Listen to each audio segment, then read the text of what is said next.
Good evening, everyone. Thanks for showing up. I'm Debbie Schwartz, founder of Road to College and the Paying for College 101 Facebook group. And tonight we're going to talk about college essays. Let me just do a little housekeeping. I'm going to put spotlights on all of our speakers. And oops, I'm missing a spotlight. Oop, wrong person. Sorry. Okay. Great. And let me do the housekeeping and then I'll introduce Ellen and Terry and we will get started. I always say this, but these are Facebook meetings, not webinars. And the only reason I emphasize that is you can technically unmute yourself if you want to ask a question. And actually, we're fine with that. But if you don't have anything to ask, please keep your mic muted because otherwise we hear a lot of background noise. The other little housekeeping is if you'd like to put your video on, we just like to see people's faces. It's just nice to see who is out there. And this is recorded and you will get a link to the recording. Hi, Benjamin. We'll get a link to the recording tomorrow. Feel free to put questions in chat. And actually, also like to know, I mean, this is about essays, so I imagine most people here tonight is you're a parent or your student who is a rising senior. But tell us, have you started essays? And this isn't pressure. And if you haven't started at all, don't worry, this is the perfect time. Or kind of where you are in the college process. So, have you gone on tours? Are you still working on your college list? Just like to know kind of how far along people are. And the other thing I just want to say about tonight's topic, this is definitely about essays, but I kind of have seen this comment a few times because when we've done this session before. The first 20 minutes, and Terry's going to talk about kind of the process that colleges use related to admissions and related to essays, because personally, I think it's important that everybody understands when in the process the essay becomes important. Because there's also this kind of maybe misunderstanding or fantasy that every college is going to always read your essay.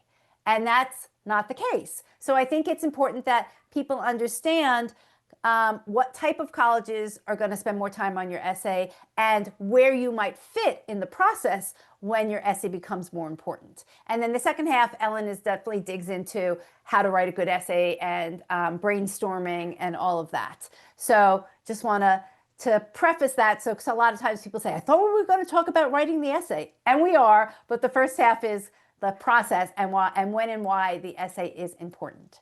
So thank you everybody for sharing in the chat. Nice to see that definitely people are starting or recognizing that they're going to start soon.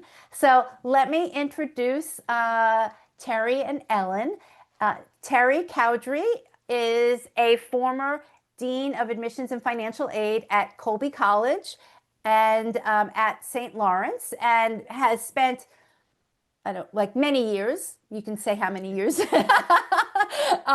the admissions world, working at colleges. And she's still working with colleges for the past 10 years. She is what they call an enrollment management consultant. So she works with colleges to improve their admissions and enrollment process. In addition to, at several colleges, she has been an interim dean, helping to find a new permanent dean. And sometimes they need like a year of somebody's time as they search for the right person who's going to take the permanent role. So thank you, Terry, for being here and bring all your knowledge.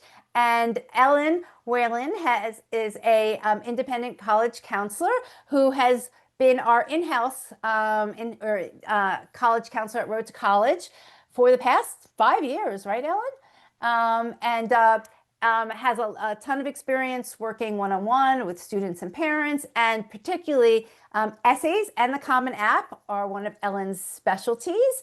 And she'll explain a little bit more about her background and you'll understand why. So actually with that, maybe Terry, if you can give a little bit about your background and Ellen, and then we'll get to slides. Sounds great. Thanks, Debbie.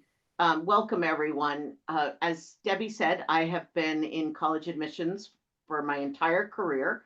The first 3 quarters of it, I was campus based, and as she said, all told, had 17 years as the vice president and dean of admissions and financial aid. And then for the last 11 years, I've worked with colleges in this consulting role. I am currently consulting with Rensselaer Polytechnic, RPI, in Troy, New York, and in conversations with a couple of presidents about some possible interims for this coming year. But one of the really nice things is I've had the opportunity to work at large schools, small schools, very, very selective colleges to colleges that admit the vast majority of students who apply. And so I've been able to see how this process works and the role of the essay at a whole variety of places, and look forward to sharing that tonight. Great. Ellen, you want to share a little bit about yourself? Yeah, thank you, Debbie. So I'm happy to be here. I'm Ellen Whalen. I graduated from Wellesley College, and I had a degree in economics and Spanish, and I worked at Fortune 500 companies in sales and marketing for about 11 years before children. And then I took a break, homeschooled for a bit, and became a professional writer and editor. And then I got into this industry, so to speak, about this is my 9th season, and all of my skill sets really came together in it, and I'm just fascinated by the process. And I've been through it 2 times with my daughters, and it's nerve-wracking, and it's not transparent, and it's nuanced, and that's why Terry's gonna give you a lot of the nuances, and I'm gonna give you some ideas about how to tackle the essays, and hopefully you'll walk away with some good information. Great. Great. Okay, let's get started. All right, let me get my screen shared here. So as Debbie said, we're going to talk about how to make the college essay work for you in this process. And we hope that this will be relevant regardless of the schools that you're applying to. So I'm going to spend a little bit of time talking about what holistic admissions is. Some of you may have heard that term, so I'll try to demystify it a bit. We'll talk about the importance of essays in that review process. And then really it will be Ellen talking about the timeline and steps for successful essays. And we'll leave some time for questions at the end. So the holistic review process, what this really means is that at colleges that have more applications from qualified students than they can admit because of their own space limitations, colleges are looking at a variety of factors from each student who applies. And you can see on the diagram here that there are a variety of things that go into this in the square. And in the yellow hexagons, you can see it's the academic pieces, the test scores a student has if they choose to submit them at a test optional school, the grades the student has earned from 9th grade through 11th grade and then fall of senior year, the rigor of the classes the student has taken, whether that's taking honors or advanced classes in high school, advanced placement or international baccalaureate, dual enrollment. Some students will branch out and take college courses at local colleges. So we're looking at all of that, and we always interpret those academic elements in the context of that green bubble, the high school profile. And so we're never going to expect a student who attends a high school that does not offer AP courses. We won't expect a student to have taken those advanced placement courses. But if the school does offer AP, we're going to hope that students are challenging themselves in at least their areas of greatest strength. So that sort of puts together the academic picture of the student. In the pink hexagons, you can see some other things that are considered, and letters of recommendation, the LOR, actually could be kind of half yellow, half pink, because it tells us something about you as a student, particularly your teacher, if they write letters of recommendations. But your counselor recommendation or your official school recommendation often really talks about you as a citizen in the school community. And so that gives us more of a sense of your character and your personality.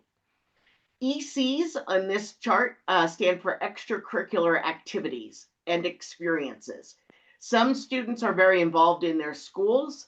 Some students are not at all involved in their schools, but are involved in their community. Maybe they're involved in scouting. Maybe they're involved in a religious organization. Maybe they're involved in a hobby that they share with their parents, or a hobby that they pursue on their own, or part-time work. All kinds of things can be part of the extracurriculars and experiences. And then the last pink hexagon is the essay. Yes, we learn about your ability to write through your essay, but we're also really interested in what you're sharing with us about who you are and who you will be if we admit you to our college and you enroll.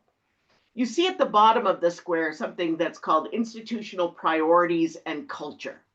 And in the end, the colleges are self-interested and they have their own priorities every year.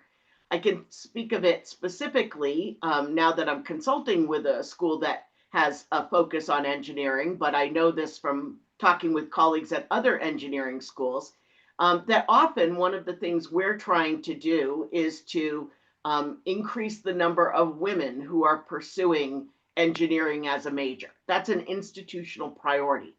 It does not mean we would ever admit a young woman who wasn't academically and personally qualified, but it is something that we're taking into consideration as we are making our admissions decisions. So all of this goes into the circles on the right, the academic review and the personal review. And that sizing difference is very intentional because in the end, colleges are schools first. The most important thing we are deciding in the admissions process is this student academically prepared to take advantage of what we have to offer academically and to hit the ground running when they begin at our college. We want students who have intellectual ambition, students who are going to immerse themselves in the academic and intellectual opportunities, whether that's research or internships or independent study, as well as traditional classes. And so we are most focused on the academic portion of the application. We also, though, particularly colleges that are primarily residential, are very concerned about who are the people we are inviting to join our community. I often say that an admissions dean's first responsibility is to the faculty, to admit students the faculty are going to enjoy teaching.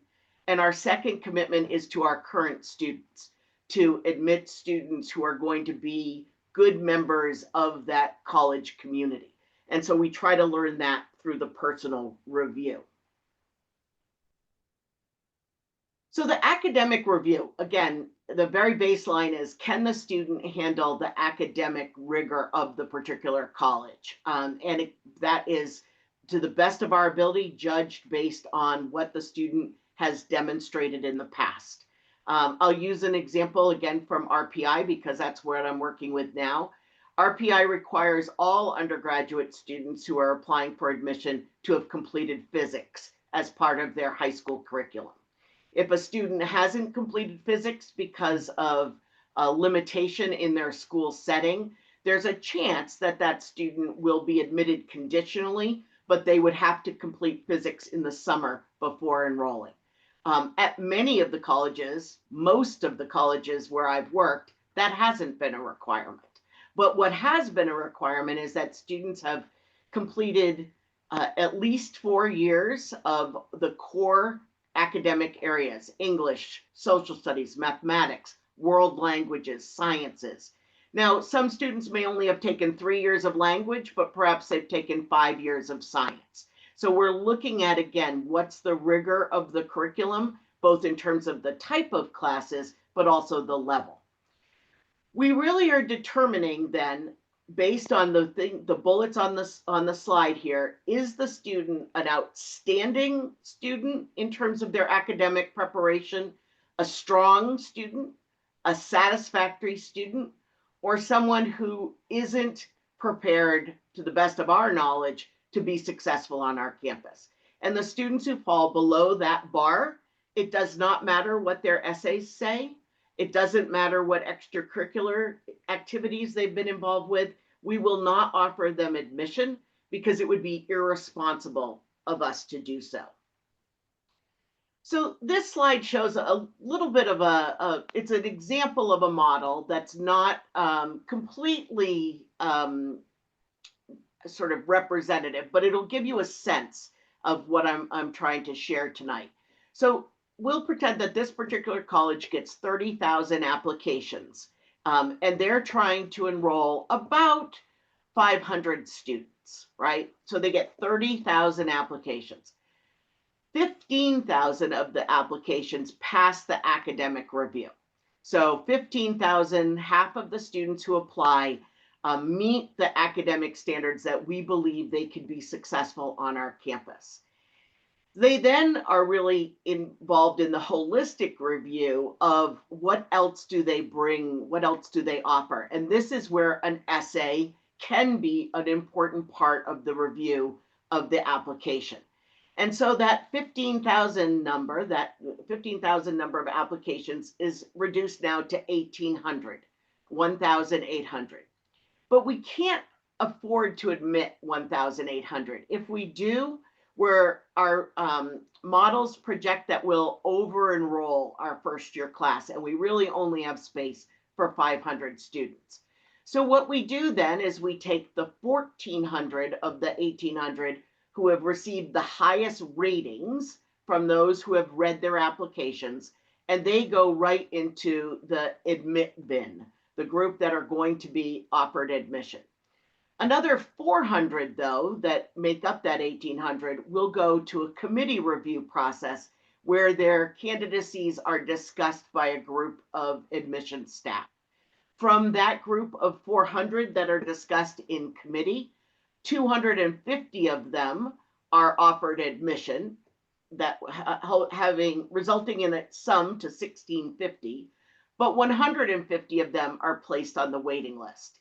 And the waiting list is there in case our projections of the number of students who we think will say yes to our offer of admission is lower than we anticipate. It allows us to have students who are equally talented, fabulous students who we'd love to be able to invite if we had a bigger campus. And it allows us to potentially invite them if our numbers are a bit low. This is a school that is showing a 5.5% acceptance rate, which may seem like a crazy acceptance rate to you. How can a school only be admitting that few of the applications? But this year, when we got the press was out about what schools offered or what percentage of applications were offered admission, Columbia, Amherst, Notre Dame, all of them were admitting in the 4 to 6% of their applicant pool. And I'll mention one other. The University of Virginia was admitting 23% of students who were residents of Virginia, but 13% of their applicants from students who live outside of the state. And one of the things that's important to remember is that public universities do have an obligation to their residents of their state that is primary. There are many public institutions that rely heavily on lots of wonderful out-of-state students as well, but it is not a good assumption to think that if you live in New Jersey, that Rutgers will automatically be an option for you. Or if you live in North Carolina, that Chapel Hill will automatically be an option for you. They are still selective colleges. We can talk more about that if there are questions, but I want to get into more specifically about the importance of the essay. So many colleges require at least one essay, and I saw in the chat that some of you have begun essays, some of you have at least looked at the common application, so you know what is required.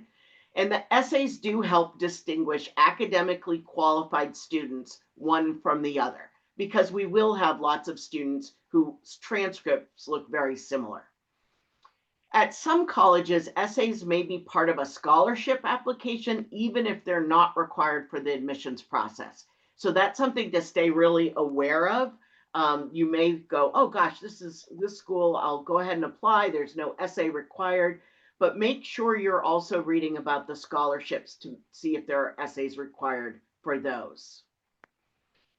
Essays are more important at highly selective and selective colleges. Again, selectivity in the college admissions process equals popularity. So any college will be very selective if they're very popular and they have more qualified students than they can comfortably admit and have, again, room for in their classrooms and their residence halls.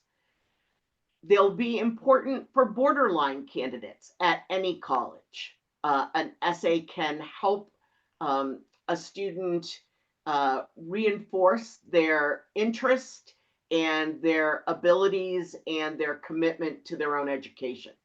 As I mentioned, essays can be important for merit scholarships at some colleges, and they can be important to gain access to honors programs at certain colleges.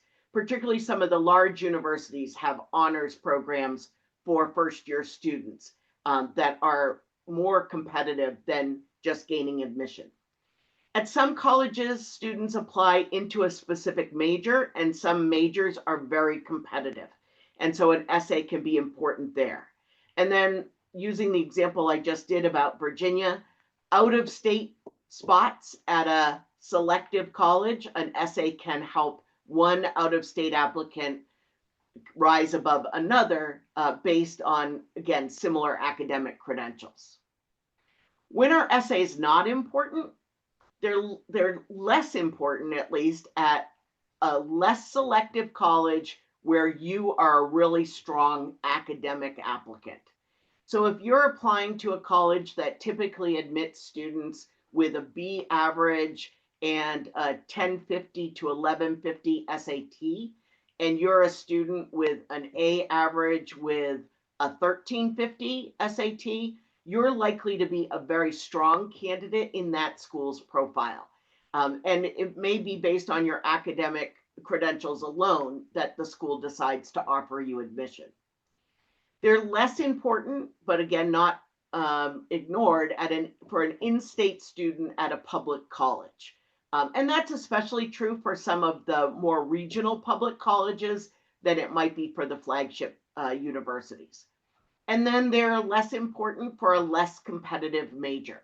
Again, it's simply the matter of how many applicants for that major, how many spaces do they have, and it may be that based on your academic record alone, regardless of the quality of your essay, you may be offered admission. Who reviews applications? I think one of the things that has changed, certainly since some of the parents in this session may have gone to college, is that now professional readers are hired by many colleges and universities, and that's big schools and small schools.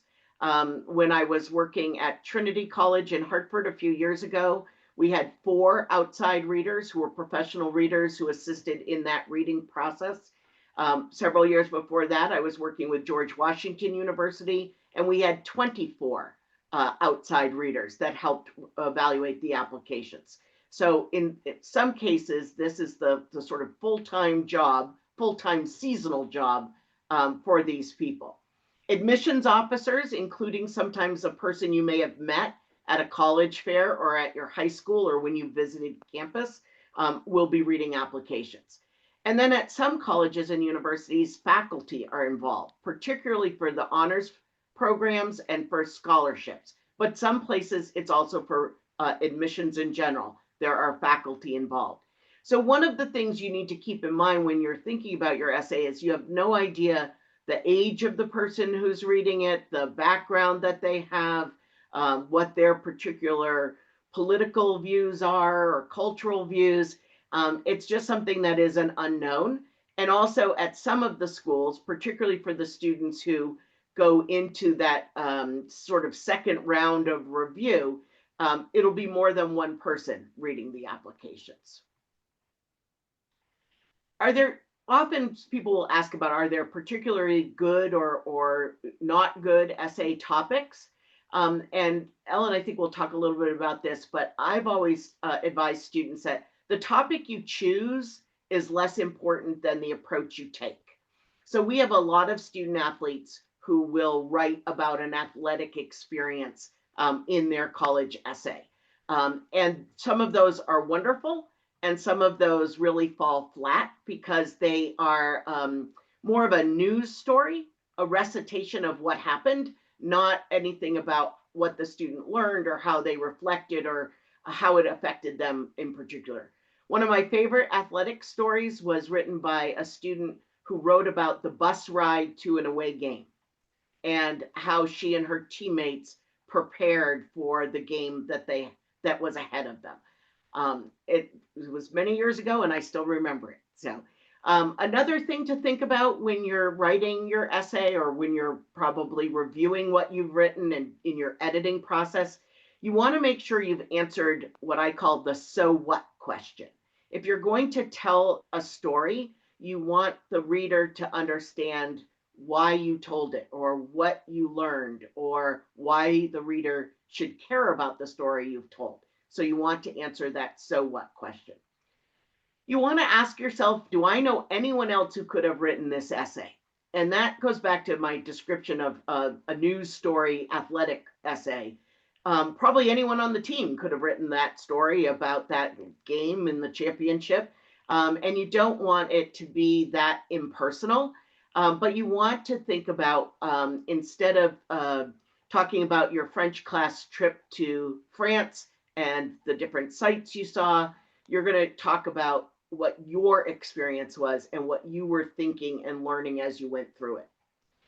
Some colleges give you the opportunity to use an essay you've written for another purpose as your college essay. If a college allows you to do that, then certainly it's within the rules. What I would say is it is not typically very powerful. To read a history paper about your perspective on a particular historical event without tying it to yourself in some way and why it's important to you. It's just something that we can read, but we learn more about your writing skills or research skills than we do about you as a person.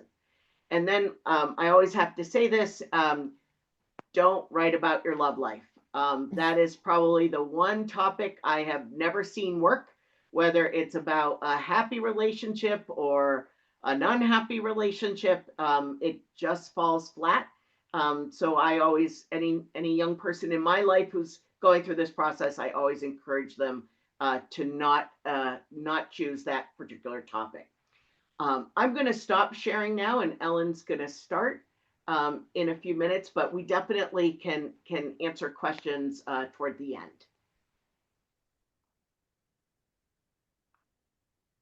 Okay. All right. So here we go. And all right. So you guys can see this, right? Yes. Okay, awesome. Thank you. All right. So college application essays, there are two types. The majority of colleges ask for the Common App personal statement, which also is known as the main essay. So that can be confusing. But the more selective colleges will have supplemental essays or what can be also called college-specific essays. And these colleges might have one essay or they might have 7 or 8 like the Ivies can have. So understanding how many essays, I can get some highly competitive students that are writing 30 essays collectively. So understanding, the colleges you're applying to now can be helpful for your planning. And you might be wondering, well, what's more important? If a college bothers to have a supplemental essay and the admissions officers are bothering to read it, you want to make sure that you put effort into it. And I know colleges that will specifically deny a perfectly good student because they did not bother to put any effort into the essay, which shows a lack of demonstrated interest. Why would they accept you if they don't think you're going to come? Because they care about yield. So that's just a quick thought on that. All right, so now I have to make sure I can move forward. This happened once before, Debbie, where I got stuck. Okay, there we go. I'm moving. I got out of Zoom. Let me go back to the slideshow. All right, let me go back up. Okay, here we go. Now it's moving. Okay, so essay mistakes to avoid. Terry went over a few, so I'm going to skip down to one thing I see a lot of, students will write about depression and anxiety. That's something generally, it's a challenge. I'm sorry students have it, but it's just not something admissions officers can be inundated by students having wanting to talk about challenges in their life, like as if it's a contest to see. They think that they have to have had some devastating challenge potentially, and it can be very depressing for the admissions officers to read that kind of stuff all the time. So obviously, if you do have something that really molded you, I'm not saying you shouldn't write about. All I'm saying is best foot forward, and just keep that in mind. Some students, first drafts I get where they just are trying to put all their activities into the essay. This isn't the place to do that. There's no depth. The Common App has 10 activities that can be, inputted. So that's the place to do that. Another mistake I see commonly is 80% of the essay is focused on the childhood before high school. And the essay really is about perhaps one event that informed the student's life in high school, maybe choices they made academically and or activities they've chosen to participate in, and how reflecting upon that in high school, really possibly focusing more on who they are today. So that's important to do. Other mistakes are students just are not succinct. Every single word counts when it's 650 words, and when you're dealing with supplemental essays, they can be 50 to 100 words. So those are harder to write. The fewer words available, it's just much more challenging. It becomes almost like a puzzle. And I see really long paragraphs. The admissions officers are board speed readers. Keeping things more bite-sized with the paragraphs just makes it easier for them to read, and it is more inviting. You don't want to have a wall of words on the page. And then Terry touched upon this lightly, but don't forget who the audience is. You're not writing to your best friend. A lot of the admissions officers are in their 20s, recently having graduated, but you could have readers that are in their 60s and 70s possibly too. So that's an important aspect to remember. So personal statement essay, these are some specific tips. So brainstorming, how do students get started? Talk to your parents and friends and say, what do you think is special about me? What are some key stories that you think I might want to highlight? So that can get thoughts going. 21 little known facts. A student can try to write down 21 things about themselves that might be thought-provoking that people might not know about. And I had a student do that a couple months ago, and his mother asked me, she's worried about him getting his essay done, and she's like, oh, I don't know what he's going to write about. And I went back and looked at his 21 little known facts that he had written down. And the first one was just perfect. It's like the perfect opening line. I wish I could tell you guys it, but he's going to be applying, so I'm sorry I can't. And I just said to the mother, that's the beginning of the essay, So that can be really cool. Look at the Common App questions. They can be thought-provoking and helping to brainstorm, but I suggest that students just choose the one, write about whatever you want, so you don't have to worry about specifically answering the question. And most admissions officers don't even look at the question that the student chose. So it's just more about putting some of the tips that we're going to mention into the essay is more important than choosing the right question. So there are two approaches generally. There's the chronological, which is starting, when the students, on the younger side and moving forward and showing how they've progressed in life and the decisions they've made, versus a montage, which is more like, if you want to think of it possibly as a hamburger, you have the student starts with the story, which is the top of the bun, and ends with the story, the bottom of the bun, and in between there are layers of different stories. And it's all brought together through this lens of whatever the bun theme is. So a real quick example could be a student could be into like food pantries and helping people with food scarcity. And it could open with them at the food pantry helping families. And then it could be a little girl could come up to them and they reflect back on when they had some food scarcity in their life. And then there could be another instance where there's a grandparent that comes up that they're helping, and then they reflect upon maybe growing a garden with their grandparent to help with food, with food insecurity. Maybe from there they got into helping their community with a community garden. Like, who knows where it could go. And then they come back to being at the food pantry and maybe the impact they want to make on people's lives in the future. So that's just an idea. And I'm going to go through example student and give you more specifics on how to approach these two approaches, to be redundant. So showing growth and reflection through storytelling is key in the personal statement. It is not an academic paper. Someone asked that question. You want it to be engaging and interesting, and the student's voice should come through. They should show and not tell. There could be some telling, like especially when they're reflecting and kind of summarizing, but bringing in the senses and just painting a picture. Student's voice, I already said this should come through, I think. And then the student should read the essay out loud at the end. Does it sound, does it read well? Does it sound like them? And then check for grammar and spelling, because that is not something you want to mess up on.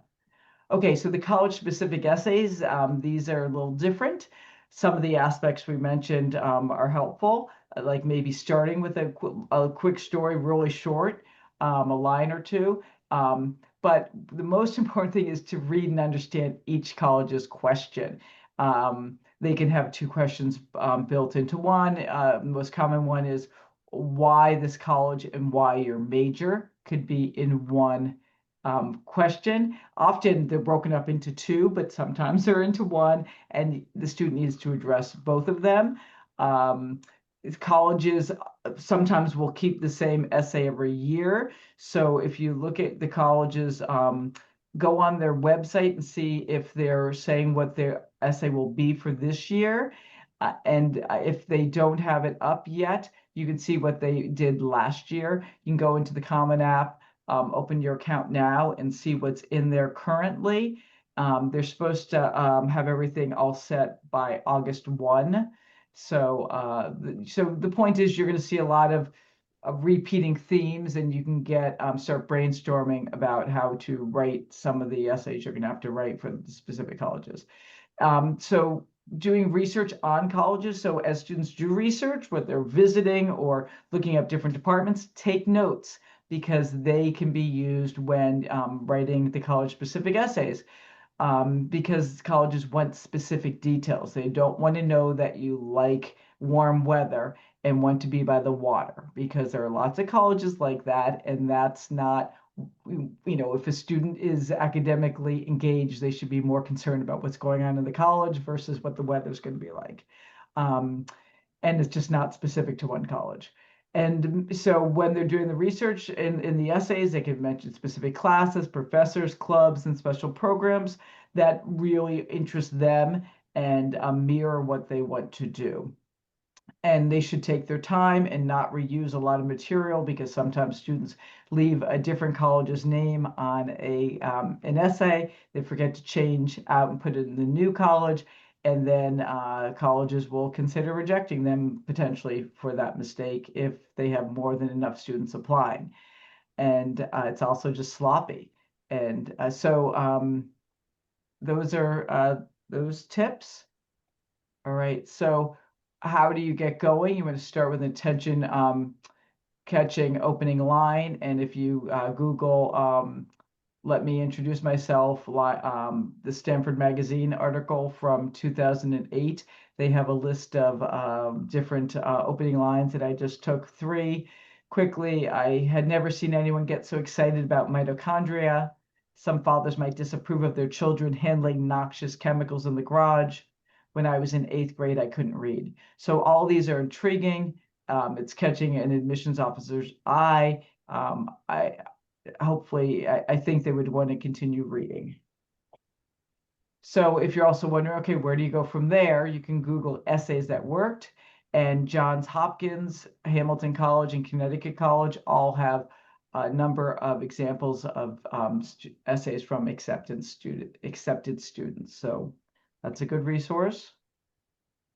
So thoughts on essay writing and AI. The Common App defines AI fraud as submitting substantial content or output of an artificial intelligence platform, technology, or algorithm. Students have to sign off that it is their work when they're submitting the Common App.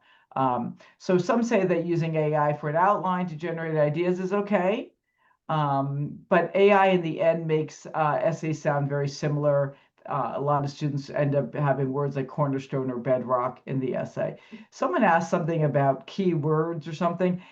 Terry could speak to this possibly, but right now, my understanding is AI is not being used that much in the admissions process, except some colleges are using it to like look over transcripts to streamline that process. I'm not saying it's not going to happen more in the future, but right now, that's not what's going on, at least not for the majority of schools. Okay, so now, as Terry said, we're going to look at a sample student and see how their narrative or their story supports the student's major and the characteristics he wants to convey in his writing. So I made up a student that when I do go through how to fill out the Common App and Common App mistakes. I have a student profile, a student that I make up and he has a Common App account. So I took the information that I put into the Common App and reduced it here. And so this is a student who is a compilation of a lot of engineering type young men that I see. So Jack goes to a public school. He has a GPA unweighted of a 3.9, and he has 7 APs, so it's showing, good rigor and that he, works hard in school. His SAT 700 English, 740 math. So as an engineer, not unusual to see the math higher. So he's taking, I'm sorry, and he wants to be a future engineer. So he's taking AP Physics. That's important if you want to be an engineer, and usually C, the calculus-based one, is even, more impressive. And AP Calculus, these are important. And online classes potentially, he happens to be taking those to support this focus. He's a National Honor Society member, which is very commonplace. Nothing wrong with it, but it doesn't help a student necessarily to stand out. He's on the varsity soccer team. A lot of students I work with have play a sport, and he happens to be in student government, and he's involved with composting at his school. So a lot of his at the school, he doesn't stand out too much. Outside of schools where there's a lot of good fodder for essays. He stands out as a Boy Scout with his Eagle Scout Award project. And it happened to be, and I'm going to go into how this relates to his essay, but he helped his aging grandmother. She has a favorite walk in their town, and her knees began to hurt her. And there was a hill, and he petitioned the town to make some stairs using logs and some rope as a railing so that to make it easier for his grandmother and other people to go up and down this hill. So that became his Eagle Scout project. He also works at a burger joint. He loves to tinker, and he prides himself on his never give up attitude. So So we want to, through the essay examples I'm going to give, show how these different elements can be tied together to create a story. And so how would we reduce these different aspects of Jack down to one sentence, which could be used like an elevator pitch? And this is what it could be, and this would be woven throughout the Common App potentially. Jack is a tinkerer, problem solver, activist, and Eagle Scout with a sense of humor and empathy who uses his engineering abilities and can-do attitude to help his community. So that should be like the underlying theme that comes out throughout all the different, through his activities and through his essays. And probably letters of rec should be mirroring this too, especially like the soft factors of him being empathetic and kind and thoughtful. Okay, so what could Jack write about? The Common App, the personal statement or the main essay is 650 words max. So we're going to go through this. So the montage type essay that I talked about, that burger type essay, Jack could use his stick to it attitude and desire to help others. And he can open with sitting on the bench of a soccer game. And then, so in the Common App, I say that Jack is a bench warmer extraordinaire. He, is on the varsity team, but really he's keeping score and helping kind of manage it. And he's a cheerleader. He's not a bad soccer player, but he's not the greatest soccer player. So he spends a lot of time on the bench, but he has a great attitude about it. So as he's cheering on his team, showing, that he's a good team player and has a great attitude, he could be thinking about ways that he has had a good attitude in his stick-to-itness in other areas, just like how he is stuck with soccer, even though he isn't the star. So he could talk about tinkering by himself and with his dad throughout his life. He could mention a paragraph about his grandmother's knee problems and him wanting to problem solve. And again, the Eagle Scout project. He could possibly add something new because it's good to not repeat. So if he wants to bring in some other areas that we might not know about him in the Common App that aren't being mentioned, it could be something about a physics class project, possibly, since he wants to be an engineer. Or it could be about how he sets up study groups for math class after school. So these are some other paragraphs that could be introduced into this montage essay. And then those would be like the cheese, the lettuce, the burger. And then he would come back to the soccer game and just he could bring it to, maybe how he's thinking about his future along with, as he's sitting up, wrapping up the essay on the bench. And maybe his team has won and he stands up and cheers. And anyway, so that is the montage essay, one example of one. Now, a chronological type essay could be where Jack is going to focus more on his engineering by opening up with a story when he was around 9, and he could be surrounded by pieces of all these small appliance pieces are all about him as he's trying to figure out how to put the appliance back together. So is he going to stick with it, like that idea? And a lot of young men write about Legos, which is a similar idea, but it's really overwrought. So writing about some other way that a engineering type student likes to use their hands, problem solve and create things, or taking them apart, would be a little bit different. So after that, he could progress to highlighting other challenging projects he's been involved in high school, because we want to get to high school. And in the Common App, I mentioned that he works on an old Camaro with his father.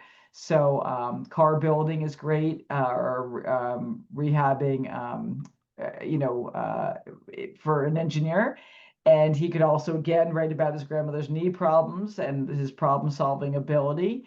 And he could finish with bigger projects he's excited to tackle in college and life. And maybe he really has a vision for what he wants to do as an engineer, something that's really interested in. Maybe he wants to go into, building cars or something, manufacturing cars, designing cars. I don't know. So his many college-specific essays that he potentially will have to be writing if he's applying to highly selective schools are only going to strengthen and support his narrative. So there is extra writing space if needed. So the additional information section, you do not have to fill this out, but it used to be 650 words. It has now been reduced to 300 words. And in this space, this is right after the personal statement in the comment app, it can be used to explain a drop in grades, a schedule conflict. Maybe a student wanted to take a specific class, but they weren't able to, and the admissions officer might be wondering why they didn't take something. Like maybe they didn't have, a fourth year of a language, for example. They could mention it there, or they could go into a little bit more detail about a special award or project. Maybe Jack would talk a little bit more about his Eagle Scout Award in this additional information section. So there's also the challenges and circumstances section. It used to be called community disruption. It came about during COVID. It's 250 words. So, and that could be used to explain if a student unfortunately has been affected by a natural disaster, say a hurricane or a tornado, and their school was shut down, or an illness that has affected them. Okay, so the last slide we have is the optimal timeline, essays, and the Common App. So starting now is helpful. A lot of students are either almost done with school or almost done with school. I know, a lot of students are doing finals and stuff. And if they can start brainstorming, that will make their life easier. So applying to college, if a student waits until senior year, it's like having at least one more AP class, especially like an English class. So the more they can do now, it's the easier their life is going to be in the fall. So use the Common App questions to help, like I said, to brainstorm. They can outline an essay and start planning your narrative, and then use it in various essays, weaving in, like what I said about Jack, into different components of the whole application. Writing the drafts is over weeks. Someone asked how many hours it takes. Everyone's different, but really it's writing is rewriting, and you need to step away from it. You need to put it down for maybe a week or two, or at least a few days, and come back to it. So the more time you have, it's just gives it time to breathe, and you can come back at it, look at it with fresh eyes, and 6 drafts or more are possible. So that's May, July, and then July and August, start compiling a list of all the supplemental and scholarship essays for colleges, like I mentioned, and looking at what the themes are and what different areas, highlights of your life you can input into the different essays you're going to have. And Common App opens August 1st. So if you start putting information into the Common App, do it in the main section. Don't put anything into the college-specific sections. And August 1st, it's very simple. A student just goes in the Common App. The Common App will say, do you want to roll over your application from last year? And the student says yes. And then they can start going with the Common App for the 25-26 academic year. You can go check colleges. I've already mentioned this, their websites and social media, to see if they've already posted their essays, their supplemental essays, if they have any. So September, November, get going on all the early applications. Some schools have rolling, like I always say the University of Pittsburgh opens August 1st. And the sooner a student gets the application in, the better. It should be done well. Don't just get it in to get it in. But the more competitive majors can fill up more quickly, so that can give them an edge. ED and EA generally, early decision, early action, November 1, November 15th usually are those deadlines. But like University of South Carolina, October 15th is that deadline. And some schools, like the University of Southern California, if you don't apply in their early action application, you will not be considered for their scholarships for their merit. So there are these little nuances you need to read about every college that your student is applying to understand these nuances. Uh, and then regular decision apps are going to be generally January 1st, January 15th. Some schools have February 1st. And that's when a student will probably have a lot of the supplemental essays, especially if they're applying to highly competitive schools where they could only apply either early decision or early action restrictive, because a lot of those schools do not have as much early action as, say, public schools and stuff like that. So that's where you're going to find you're going to have a lot more essays if your student is applying to highly competitive schools. And then also there could be like honors college essays also, and local scholarships or college scholarships. They might have extra essays. So that is the end of my presentation. Ellen, there's a question, which I mean, kind of relates a little bit to the timeline, but more specifically, how long do you think it takes to write a good personal essay? And also, how long do you think it takes to write a supplemental essay? So as students become more acquainted the process, they become better writers and it becomes easier. So by the end, they're doing it much more quickly. But I it depends on how well a student writes. It depends how motivated they are. It's so different. I mean, when I've worked with students that come to us really last minute, we can get something done, in a week or two, but they really, I mean, it really depends. Um, just having more time is better. And having the luxury of time is just awesome. So even if a student gets maybe 80% of the essay right in a couple weeks, really letting it sit and coming back to it and tweaking it really can take it from an average essay to a really memorable essay. So it just takes time. Supplemental essays can be a bit formulaic, and once the student understands how to do the research and how to input stuff, um, that can go a little bit more quickly. But again, it depends how short the essay is, how much information they want to put in there, how convincing they are that they really have done their homework and not just doing kind of generic entries, inputs into the essay. So, and a lot of the essay colleges now have like a community essay, which is really talking about how you are impacting your community and why community is important to you, and in turn also how you're going to impact a college's community. They want to see how you're going to be on campus, and how you deal with conflict. And because we have a kind of a divisive society right now. So that's a relatively new essay that has been like the past 2 or 3 years. More and more colleges are doing community essays. Should I stop the share, Debbie? Yeah, that's fine. Okay, great. Here's a question about, does your essay have to connect to your intended major or your interests? No, it doesn't have to. It can be helpful, but it does not have to. The supplemental essays could do it if they have them. The problem is not every college has a supplemental essay.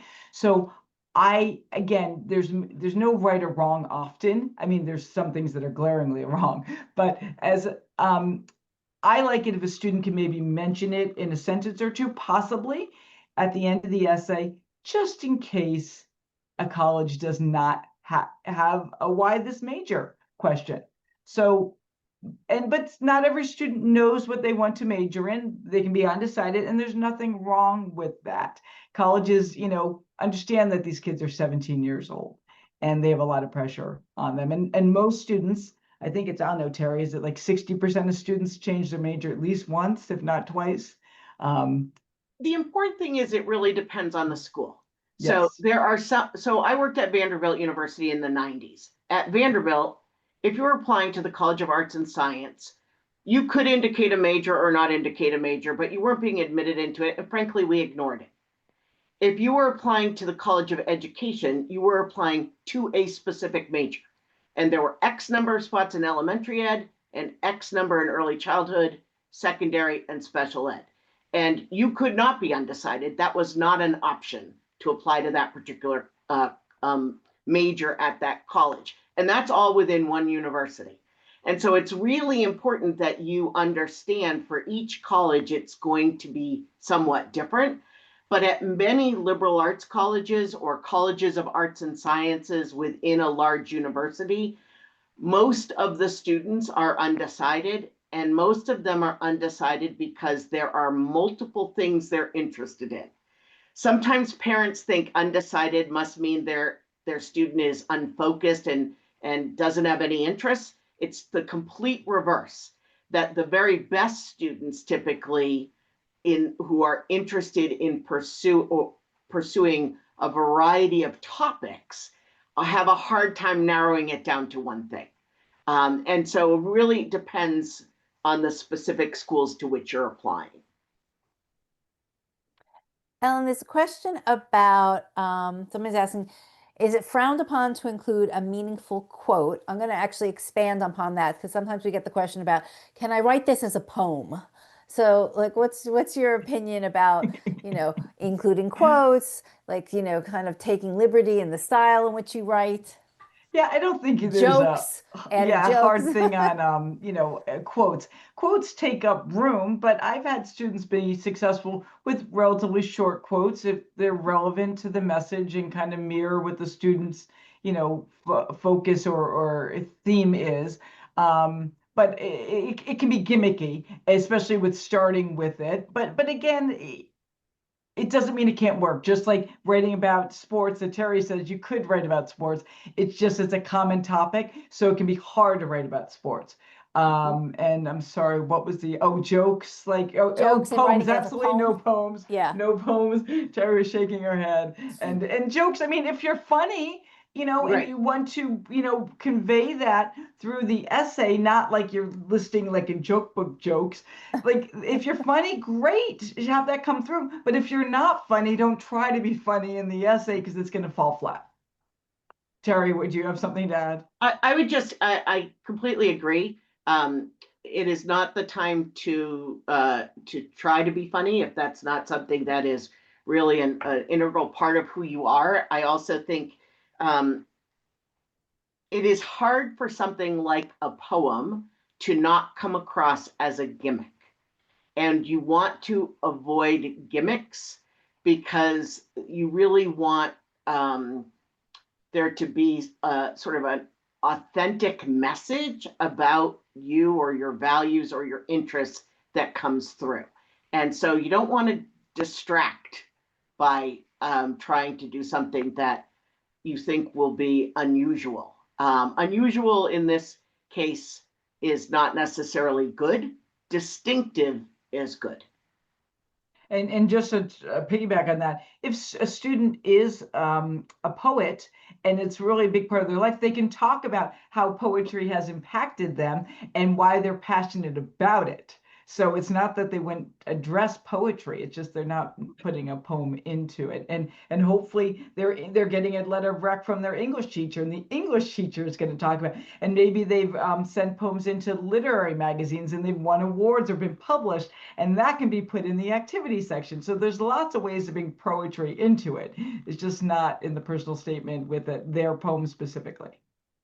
There's a question, Ellen, about a student trying to showcase their leadership skills over the years in different extracurricular activities. And they gave the example about like being in the school band. Sophomore year they had one role, and then junior year they were the head, quartermaster.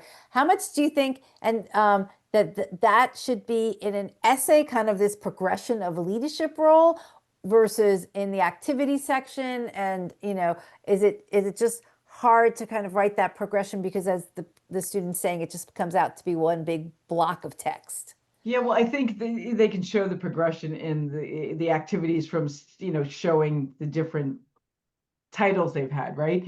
But I think what came to my mind regarding the essay is I think they can show maybe how they've matured with leadership, how they handle conflict, how they are good leaders specifically without like doing a running list of all their different titles. But they could say, oh, when I was a freshman, I Or what different avoided. challenges they faced at the different roles that they had. Exactly. Like as a freshman, maybe I was afraid of conflict. I thought conflict was only negative and I cowered with it. But then as a senior with all my, experiences in leadership, I realized that it's important to speak up for people and to do it tactfully and with care to the person that I'm addressing. You know what I mean? However, it works for them, but that's showing their maturity in leadership and what they've learned as they've stepped up and how they are compassionate and reflective about it. Okay, just jumping around a little bit. Somebody's asking, and I don't know, maybe this wasn't clear enough. If they don't have any reason to fill out the, extra writing section, is that okay? Is that going to Yes, look yes, poorly if it's yes. You left don't want to blank? waste the admissions officer's time by writing things they don't need to read. Absolutely not. But I would also say that often there are things that students do not think about that might, if you have someone look at the Common App, or are there potential questions that might not be clear in the transcript? Sometimes, and possibly not. Everything might be crystal clear and nothing needs to be added in the additional information section. Do you have any advice about how to write like a why us essay? Like, is there like if you were working with a student, like, what advice would you give them? Is it about, and maybe if they were able to visit the school, if they weren't, like what type of research do you think that a student needs to do to kind of to have a good why us essay? Well, I think that they really have to dig into the department that they're interested in, potentially the major, looking at different professors, seeing if any of them have any parallel interests. Maybe a student goes out of their way to read an article they've written. Maybe a student even came across something for a project they were doing, and they became intrigued about the college because of the professor's work, and they want to go to that college because of it. That's an idea. They want to dig in and see all the different clubs they have and which clubs mirror what they're doing currently or something completely new that they want to do. They want to look into potentially, if they're into community service, what community service outreach programs do they have? Those are just a few things So off the they really top of my need to, but the head. point is they really need to kind of dig in below the top level Right. surface about what's going on at that college, what the activities are, what professors are focusing on, and then kind of relate it to their personal interests to kind of show that there's a match between, the priorities of that college and what the student wants to Yeah. get out of college, whether it And, could be a combination of academics and other activities. And they can look at the mission And statement too. Does Mm. does that align with what they're interested in? Yeah, there's just a lot there because colleges appear to be very similar, but there are lots of differences. And maybe they reach out to someone they know that's been to the college or there currently and quiz them. There's lots they can do. And when they're on campus visiting, talk to the students. What is unique about the college in their opinion? Terry, do you have anything to yeah, add? I just want to add, I think some of the best that I've read are not very academic in focus. They'll often start with saying, I knew that I wanted to go to a small liberal arts college, and so I visited several of them. I happened to visit X college on a Sunday because of my parents' work schedule. We, got a map and started walking around campus. This gentleman we saw outside of the student center asked if we were visiting, and we explained we were. He said he worked in the dining hall. We walked into he took us into the student center, and he immediately knew the names of a couple of students who were there studying. This I had got the sense from this visit that people were friendly, that they knew one another's names, and that it was going to be the kind of environment that I learn best in because I feel like I'm going to matter there. Mhm. Right. So that story is very much about an individual student's experience at a college. And to be honest, if you take a dozen small liberal arts colleges in the Northeast, um, many of them sound a lot alike and read a lot alike on their websites.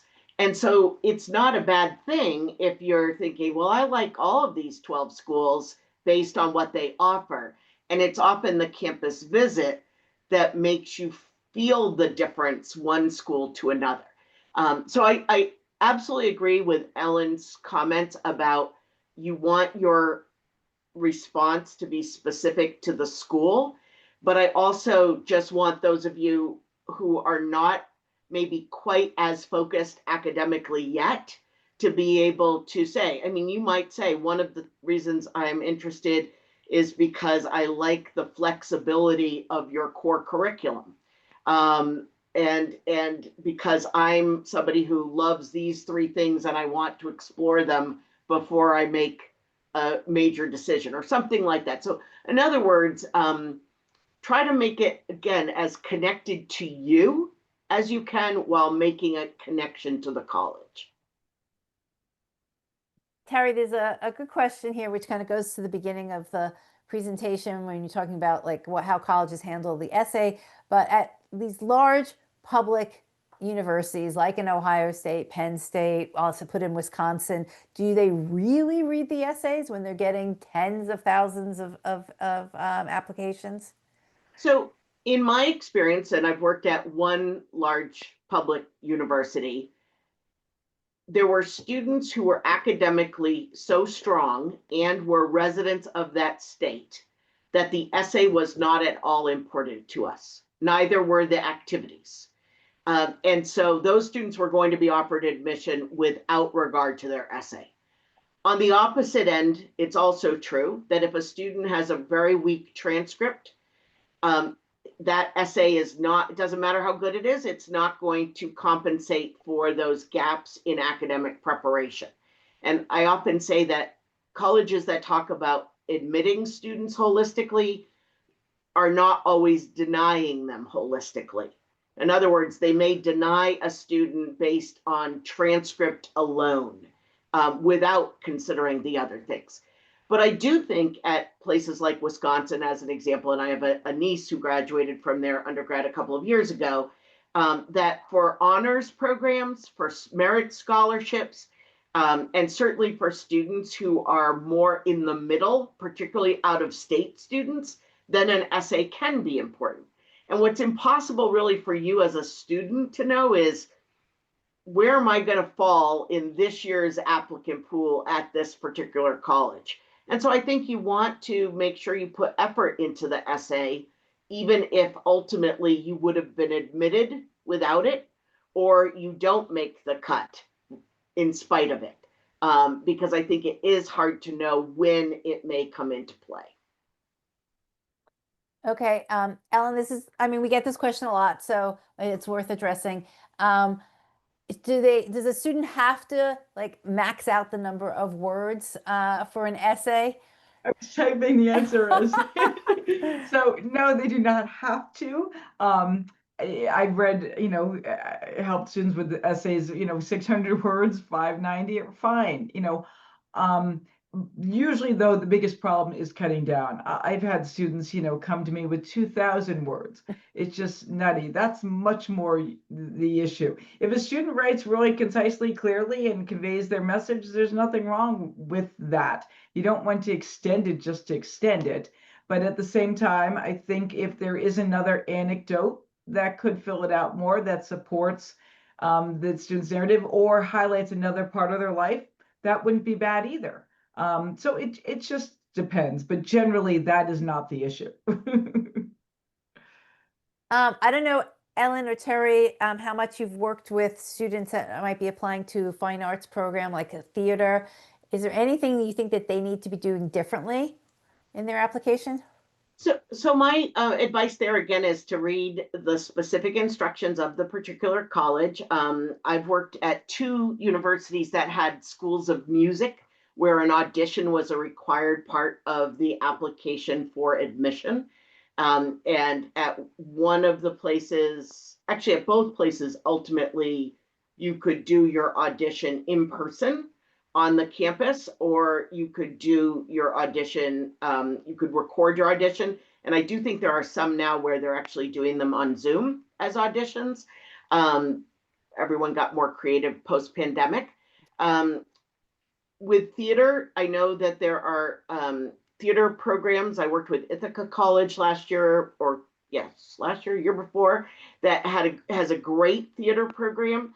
And there are auditions required for most of the majors in the theater area there.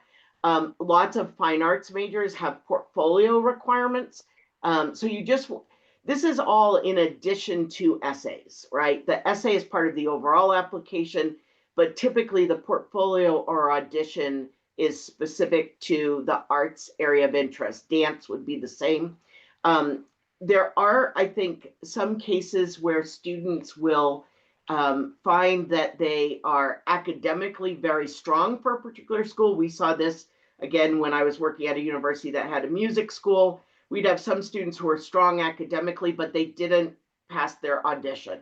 And so some universities do allow students to have a second choice major and still take courses in the area of performance if they want, even if they're not admitted to that particular major. I don't know, Ellen, if you've worked with students who have had to do portfolios and all. Yeah, well, my youngest did portfolios for theater, so I was surprised by how each one is different. They might want a two different monologues, one a comedy, one like Shakespeare, and some might want them 10 minutes, some might want them 6 minutes. They might want additional essays. They also want a theater resume. So if the student's applying to fine arts, It's gonna be a lot of work. exactly. A lot more work, so a lot more planning has to go into it. And like Terry's saying, if they also have to schedule auditions, that's even more, or do like the arts portfolio days that nationally have like national days, stuff like that. If your students into, has artwork, you can Google that and see when those are, and they can get some feedback. So yes, it's much more layered and nuanced, and more complex. Terry, do you mind sharing like your opinion or experience with colleges using AI? Because yeah, I think it'd be helpful. Sure. So at several of the places where I've been in the last couple of years, we have used AI essay checkers when we read an essay that seems incongruent with the rest of the application. So you have a grammatically excellent essay that is being submitted by a student who has struggled in English classes, maybe really strong in STEM, but has struggled in English. And just the other thing is, if you read a very sort of exact personal statement and then quite a weak why this college answer, sometimes they don't seem to be from the same person. And so we have done AI checkers. None of them are perfect, but they do return a sort of, 90% chance this was, generated through AI.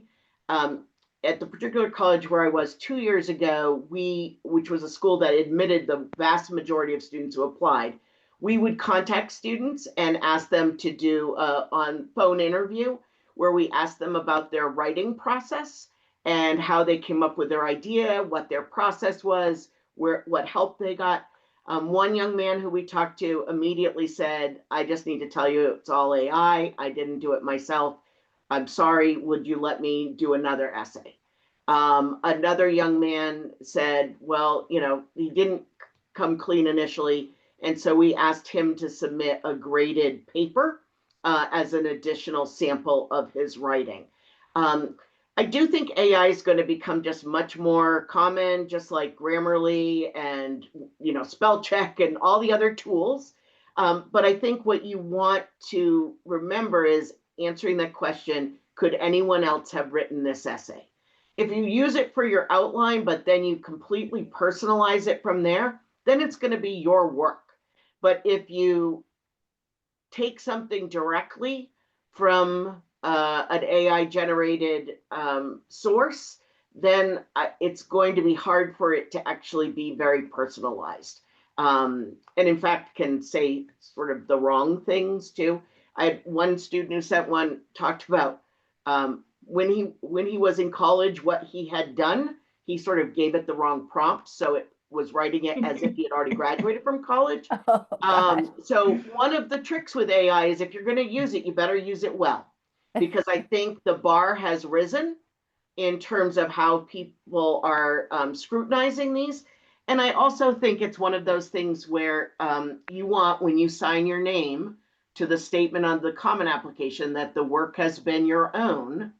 You need to be able to feel like that is done with integrity, because your offer of admission can be pulled if in fact it's discovered that it was anyone else's work, whether it was a classmates or your parents or AIs. Good advice. Okay, last question. I think this is just will help for people to plan and organize. Somebody's asking, do the essay topics change year to year? And along with that, maybe just tell people about when colleges generally put out their supplemental essays.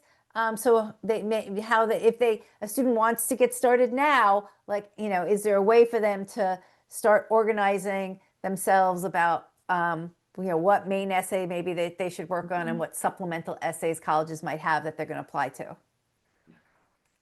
So the common application does a generally first come, first serve, with a deadline, initial deadline for submitting those supplemental questions. It is not always the case that all of those have gone live by August 1st, even if they've been submitted by the college several weeks in advance of that. So if you're not seeing the supplemental questions, it isn't always a result of the college. It's just how they're dealing with the volume that they're updating.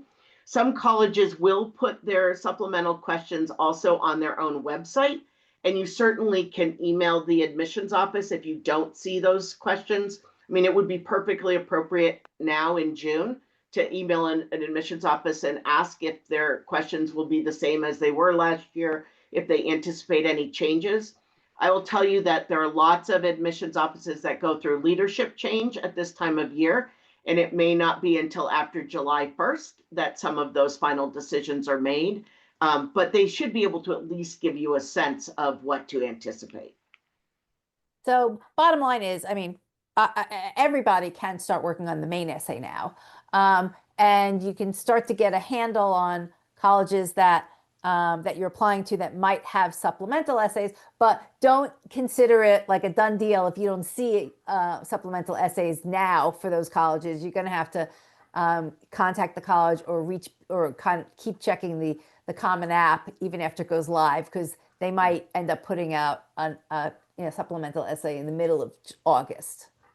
And it isn't unusual for them to keep the essays the same. Obviously they can change them. Sometimes they just change a word and tweak it. But I think a lot of the essays post-COVID have kind of settled in now that this community essay has been hashed out and added. I think a lot of them are staying the same, relatively speaking. But the most common one is why this major and why this college, whether just singularly or collectively. The other thing that changes maybe a little bit more frequently are scholarship essays and honors college essays. And often that's a faculty committee that is determining the questions, or sometimes there's a paragraph that they ask you to read and respond to or take a position on a particular issue. And that is often involves folks beyond the admissions office. And where would students find those additional essays that might be related to scholarships or the honors college? But what they should do is on the individual college's website, just go to their, the honors college or honors program, site search it or Google it directly. And that information should be there.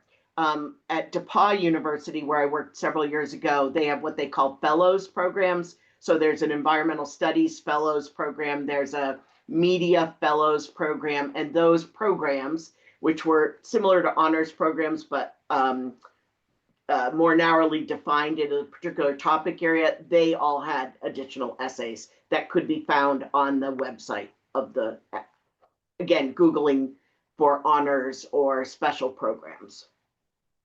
But Ellen, haven't you had a case once or twice where like a student kind of didn't go further enough into the Common App, or kind of when they like took another step about saying how they were going to apply, and then like another essay would pop up?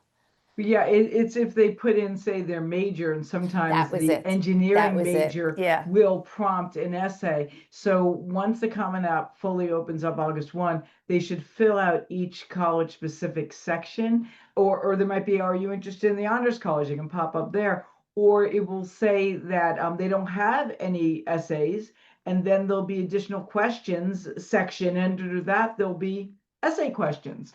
So really need to fill it out fully. But yes, certain majors will prompt essays just for that major. Right, because that is so, frustrating if a student thinks that they're done, maybe it's a day or two before the deadline and they start filling out everything else. And then all of a sudden this extra question pops up and they kind of, get a little freaked out, understandably.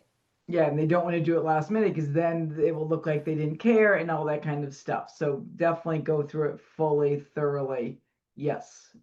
Okay. Well, oh, yeah. And the last quick question I see, somebody said, is it possible to print the Common App to proofread? It is. Actually, that just leads me to my last kind of reminder or share with people is that we do have sessions similar to what we just had tonight, which focus more on the essay, that are going to focus just on the Common App.